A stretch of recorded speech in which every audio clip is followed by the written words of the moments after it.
Isnin 5 Februari 2024 ini base Malaysia, saya Hazel Desmond. Ringgit rendah berbanding dolar Amerika Syarikat pada sesi urus niaga awal pagi tadi berikutan kekurangan minat belian apabila unit negara maju itu meneruskan pengukuhannya. Kita tinjau terlebih dahulu pergerakan ringgit setakat tengah hari tadi, diikuti harga komoditi dan harga barang keperluan.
Bukan sekadar lokasi berbelanja, namun pusat beli belah turut jadi simbol kepelbagaian kaum di negara ini melalui konsep dan dekorasi yang ditampilkan sempena sambutan perayaan utama. Ia bukan sekadar jadi tarikan pengunjung tempatan, malah menarik perhatian pelancong antarabangsa. Kali ini, Bahang Tahun Baru Cina turut dirasai dengan kebanyakan pusat beli belah mengetengahkan konsep dahulu kala melalui dekorasi tradisional. Replika naga turut dipamerkan sebagai simbolik kepada Tahun Naga masyarakat Cina untuk tahun 2024. Mengikut kepercayaan Tionghoa, Tahun Naga melambangkan kekuatan, kesihatan, harmoni dan tuah. Dan kita harapkan ia membawa makna yang serupa kepada ekonomi dan kesejahteraan negara. Seterusnya, Kumpulan Wang Simpanan Pekerja KWSP melaksanakan penambahbaikan kepada inisiatif iLindung di bawah Pelan Perlindungan Ahli. iLindung Fasa 2 akan menfokuskan kepada pengurusan polisi dan sijil bagi perlindungan lanjutan melebihi 1 tahun. Penambahbaikan ini merupakan kemajuan penting dalam evolusi platform iLindung yang menggabungkan produk perlindungan jangka panjang untuk ahli KWSP dan keluarga terdekat. Setakat Julai 2022 hingga Disember 2023, lebih 102,301 ahli telah membeli 118,166 polisi dan produk takaful melalui platform iLindung. Ini meliputi insurans nyawa dan insurans penyakit kritikal pada premium yang berpatutan daripada akaun 2. Di bawah inisiatif berkenaan, ahli boleh menggunakan dana dalam akaun 2 untuk membeli produk insurans dan takaful yang terdiri daripada pelindungan nyawa dan penyakit kritikal untuk ahli keluarga. Untuk maklumat lanjut mengenai iLindung, rujuk laman web rasmi KWSP atau hubungi Pusat Pengurusan Pelanggan KWSP.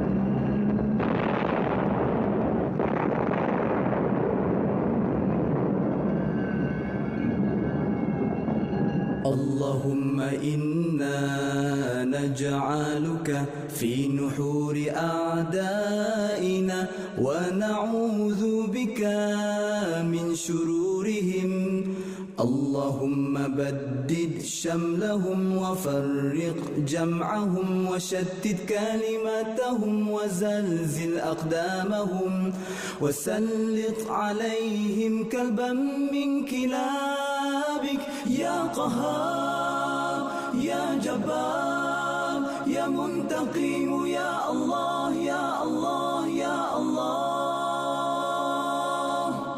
اللهم يا منزل الكتاب يا مجري السحاب يا هازم الأحزاب اهزمهم اهزمهم اهزمهم وانصرنا عليهم.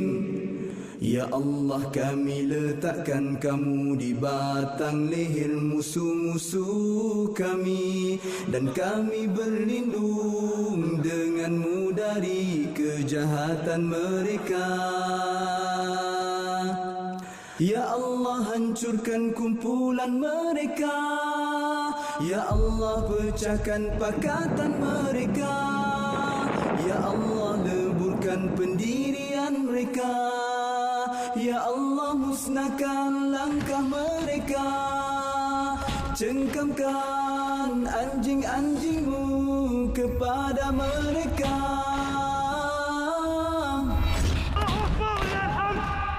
Ya Allah yang maha memaksa, Ya Allah yang maha perkasa, Ya Allah yang maha membalas.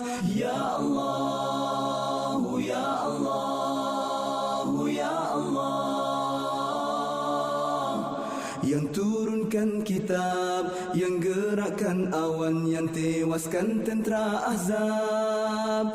Kalahkan mereka, kalahkan mereka, kalahkan mereka, dan kemenangan untuk kami.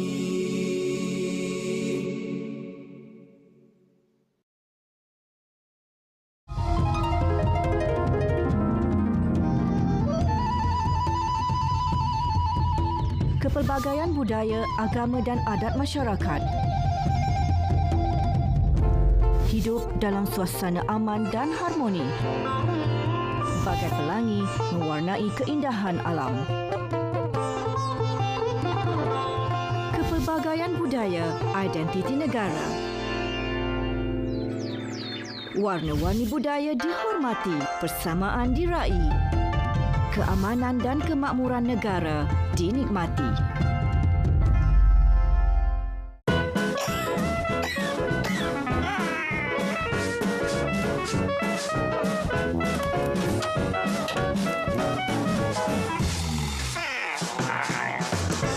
Bersihkan penapis penghawa dingin dan tetapkan 24 darjah Celsius untuk lebih jimat. Satu lagi idea bernas untuk anda.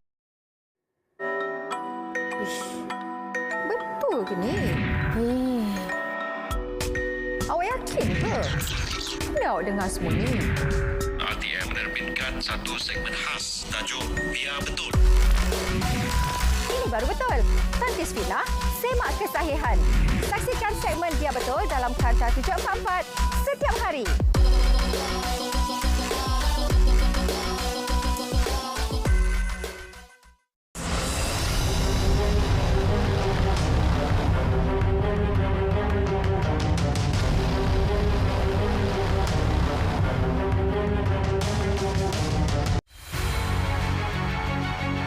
Kita perkenalkan sistem padu pangkalan data utama. Pertama, ia selaras dengan pendekatan dan dasar transformasi digital. Kedua, menjamin supaya manfaat dan kemudahan itu dinikmati oleh orang yang berhak menerimanya. Dan tentunya dengan cara yang sedemikian, mengurangkan kos, mengurangkan ketirisan. Dan kaedah diperkenalkan melalui padu ini ialah secara tidak langsung memaksa setiap warga negara faham tentang transformasi digital dan menggunakan sistem padu. Dengan sendirinya kita ada pencerahan kecelekan budaya dan kecelekan digital.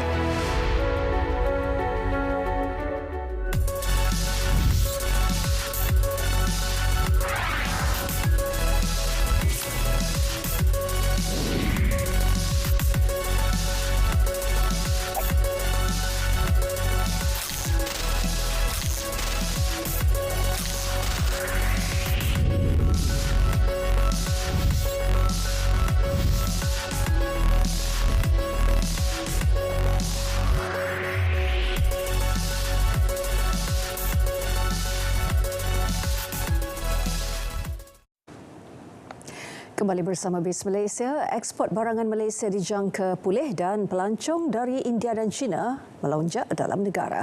Itu antara isu yang menjadi fokus pada minggu lepas. Untuk mendapatkan maklumat lebih terperinci, kita bersama Vimala Kasturi Verasamy dari Meja Ekonomi.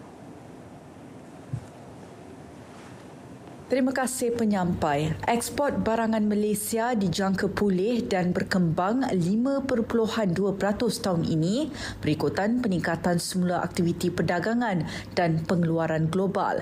Menurut MIDF Research, sentimen dalam kalangan pengeluar tempatan meningkat sedikit sejak Disember tahun lepas dan permintaan diunjur terus pulih. Jumlah pelancong dari China dan India melonjak pada Disember lalu masing-masing sebanyak 168,000 dan 84,000 orang. Menteri Pelancongan Seni dan Budaya berkata ia meningkat 35 dan 65% berbanding bulan sebelumnya. Statistik itu didorong langkah pengecualian visa pelancong dari kedua-dua negara terbabit bermula 1 Disember lepas. Kementerian Pengangkutan sasar 40,000 pemandu teksi di seluruh negara diberi perlindungan di bawah Pertubuhan Keselamatan Sosial Pekeso. Inisiatif itu bagi memastikan pemandu teksi yang majoritinya golongan warga emas dan veteran tentera mendapat perlindungan. Datuk Muhammad Irwan Muhammad Mubarak dilantik pengurusi Bank Rakyat. Menerusi kenyataan Menteri Pembangunan Usahawan dan Koperasi, pelantikan itu berdasarkan ciri kepimpinan dan pengalaman luas Datuk Muhammad Irwan sebagai pemangku pengurusi sejak 1 November 2022. Stesen pengecas kenderaan elektrik EV di Malaysia disaran menyediakan selimut kebakaran EV yang telah mendapat pengujian dan pensijilan SIRIM berhad. Menteri Pelaburan, Perdagangan dan Industri berkata ia penting bagi mengawal kebakaran daripada merebak. SIRIM QAS International bertanggungjawab dalam proses pengujian dan pensijilan agar produk itu memenuhi keperluan standard yang ditetapkan. Insentif pengeluaran getah IPG bagi pekebun kecil diaktifkan bagi Semenanjung Malaysia, Sabah dan Sarawak berdasarkan pengeluaran Januari 2024. Lembaga Getah Malaysia LGM memaklumkan pekebun kecil layak menerima bayaran IPG bermula 1 hingga 29 Februari ini. Baik, sekian dari Meja Ekonomi, kita kembali ke studio. Laporan Meja Ekonomi itu mengakhiri BIS Malaysia hari ini. Terima kasih kerana bersama kami. Saya Hazel Desmond. Salam Malaysia Madani.